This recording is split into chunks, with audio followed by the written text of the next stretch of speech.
tensions sociales en Côte d'Ivoire, le gouvernement met en place aujourd'hui un plan d'urgence. Commerçants affolés et magasins fermés dans la région de Becker, des rumeurs font état d'une nouvelle mutinerie. Enfin, 18 janvier 1871, l'Empire allemand est proclamé dans la galerie des glaces du château de Versailles, en France. Bienvenue, bonsoir à tous. Un plan d'urgence mis en place aujourd'hui lors du Conseil des ministres au palais présidentiel. Les revendications des soldats ont commencé à être résolues. Les primes sont en train d'être payées selon les modalités arrêtées à l'occasion des récentes discussions entre les soldats et le ministère de la Défense. Et s'agissant des réclamations sociales des fonctionnaires, la réunion gouvernementale a examiné plusieurs mesures qui feront l'objet de propositions lors d'une rencontre demain, jeudi 19 janvier à 10 h, entre les ministres en charge de cette question et l'intersyndicale des fonctionnaires.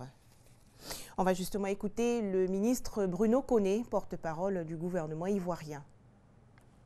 Communiqué du gouvernement sur la situation sécuritaire et sociale. Les 5, 6 et 7 janvier 2017, des soldats ont manifesté dans plusieurs villes de Côte d'Ivoire. Le président de la République a immédiatement dépêché le ministre auprès du président de la République, chargé de la Défense à Bouaké, pour écouter les soldats et comprendre les motifs de leur mécontentement. Ces soldats revendiquaient d'une part le paiement de primes et d'autre part l'amélioration de leurs conditions de vie. Il est à noter que ces soldats, issus des ex-forces armées des Forces Nouvelles, FAFN, avaient été désignés pour participer à des opérations de sécurisation du processus de sortie de crise de 2007 à 2011. Les dispositions de l'accord politique de Ouagadougou prévoyaient à l'époque leur prise en charge par le budget de l'État. Durant toute cette période, ces soldats n'ont perçu ni prime, ni salaire, contrairement aux autres soldats. Concernant leurs conditions de vie et de travail, les soldats ont exprimé des préoccupations de toutes les forces armées sur la qualité de l'alimentation dans les casernes, l'équipement, le logement, ainsi que le délai d'avancement d'un grade à l'autre. La question des primes dues n'ayant pas fait l'objet d'une gestion diligente de la part de la hiérarchie militaire, le président de la République a autorisé que celles-ci soient payées selon les modalités arrêtées à l'occasion des discussions entre les soldats et le ministre auprès du président de la République chargé de la Défense. Cependant, le président de la République et le gouvernement tiennent à rappeler qu'il désapprouve ce mode de revendication qui va à l'encontre des missions des forces de défense et de sécurité, missions de protection des populations et du territoire national.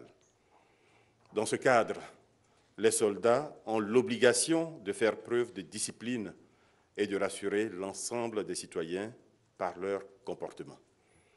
Par ailleurs, des dispositions ont commencé à être prises pour améliorer les conditions de vie et de travail de l'ensemble des militaires, des gendarmes et des policiers, conformément à la loi de programmation militaire et à la loi de programmation des forces de sécurité intérieure, votée le 11 janvier 2016 par l'Assemblée nationale. Le président de la République et le gouvernement déplorent les événements du mardi 17 janvier 2017 qui ont occasionné 4 décès et plusieurs blessés. Ils expriment leur compassion à toutes les victimes ainsi qu'à leurs familles. Des enquêtes sont en cours pour situer les responsabilités. Le président de la République a instruit les grands commandements de l'armée, de la gendarmerie et de la police, ainsi que le ministre chargé de la Défense d'initier des rencontres avec toutes les composantes de nos forces de défense et de sécurité afin de recenser toutes leurs préoccupations.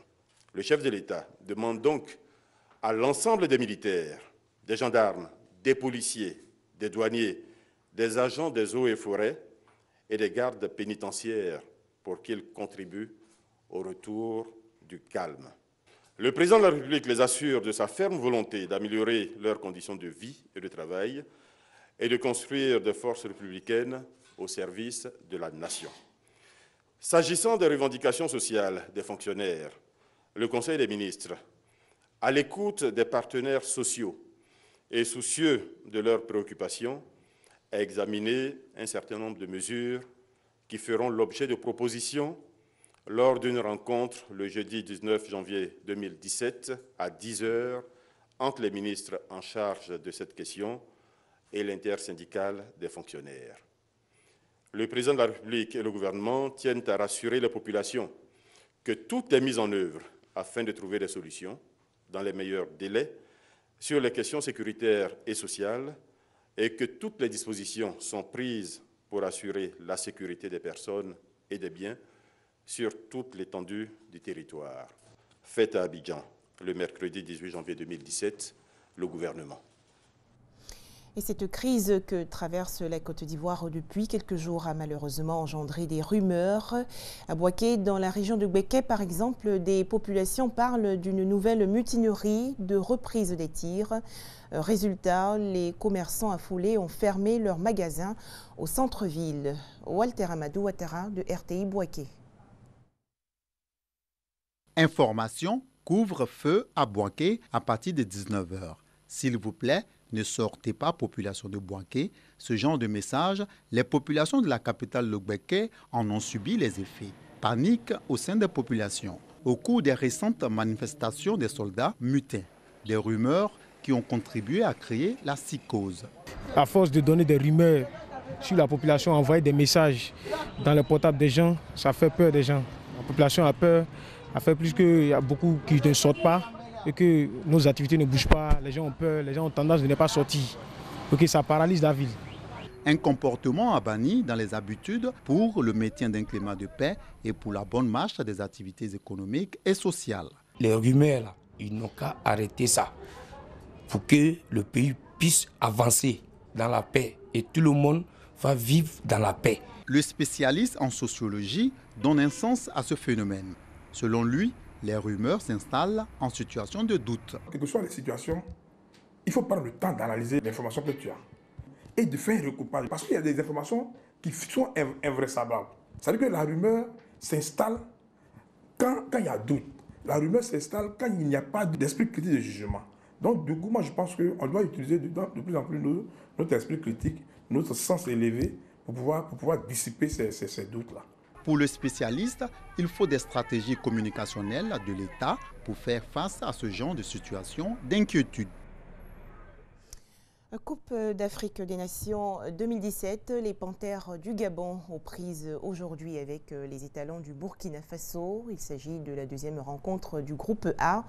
Un but partout. L'ouverture du score est signée Nakoulma du Burkina Faso à la 23e minute de jeu et à la 39e, Pierre-Emerick Aubameyang offre le but gabonais. Et ce soir, la Guinée-Bissau va affronter le Cameroun. Deuil national de 3 jours décrété aujourd'hui au Mali à la suite de l'attentat suicide qui a visé plus tôt dans la journée un camp militaire à Gao dans le nord du pays. Au moins 35 personnes ont été tuées. Grosse bévue de l'armée nigériane. Elle cherchait hier à frapper les combattants djihadistes de Boko Haram, mais elle a bombardé par erreur un camp de réfugiés dans le nord-est du pays. Au moins 50 personnes ont été tuées et environ 120 blessés. Drame en Chine. 9 personnes ont trouvé la mort dans l'effondrement du toit d'une mine de charbon dans le nord-est du pays. À noter que 40 personnes sont mortes ce mois-ci en Chine dans de similaires incidents survenus dans des souterrains. L'Iran s'oppose à une renégociation de l'accord nucléaire si les États-Unis le demandent. Le président américain Donald Trump avait récemment réitéré sa désapprobation franche à cet accord. Le président élu a également nommé à des postes clés de son administration des personnalités ouvertement anti-iraniennes. Janvier 2017, un appareil Airbus flambant neuf atterrit à Téhéran, du jamais vu depuis 23 ans. Il y a un an, une partie des sanctions internationales contre l'Iran était levée dans le cadre d'un accord nucléaire avec les grandes puissances conclu 6 mois plus tôt.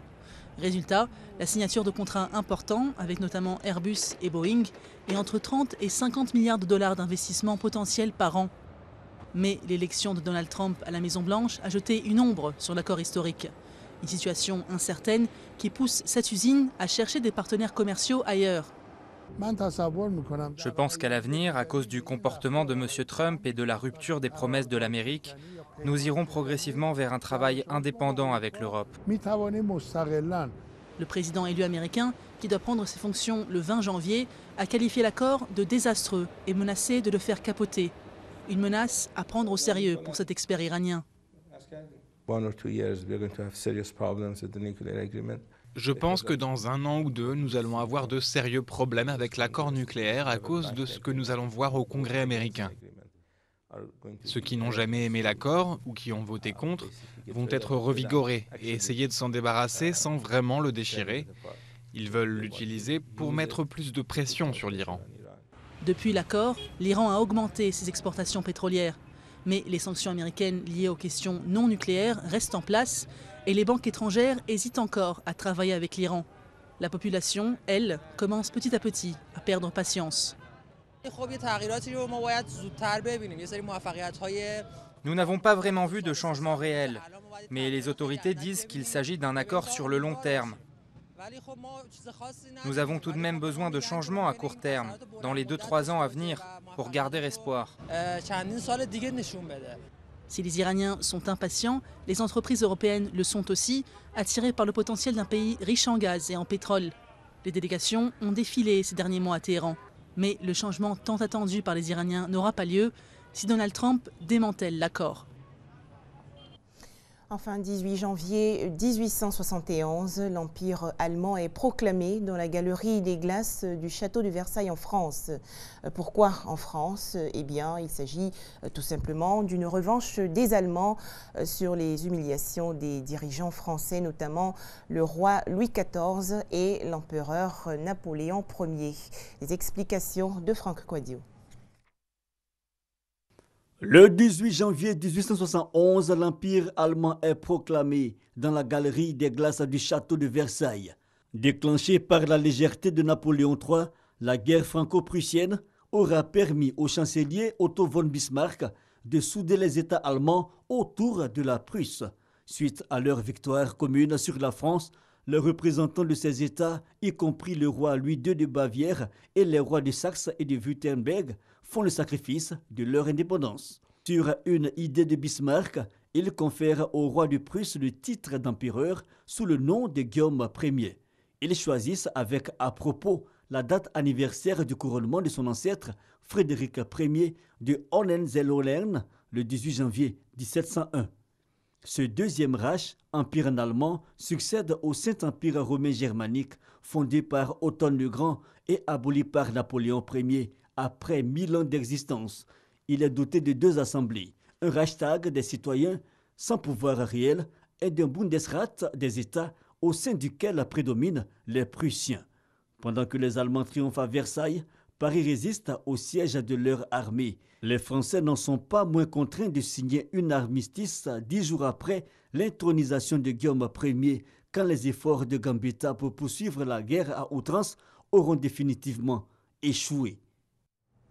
Et c'est la fin de ce journal. Merci de suivre RTI2.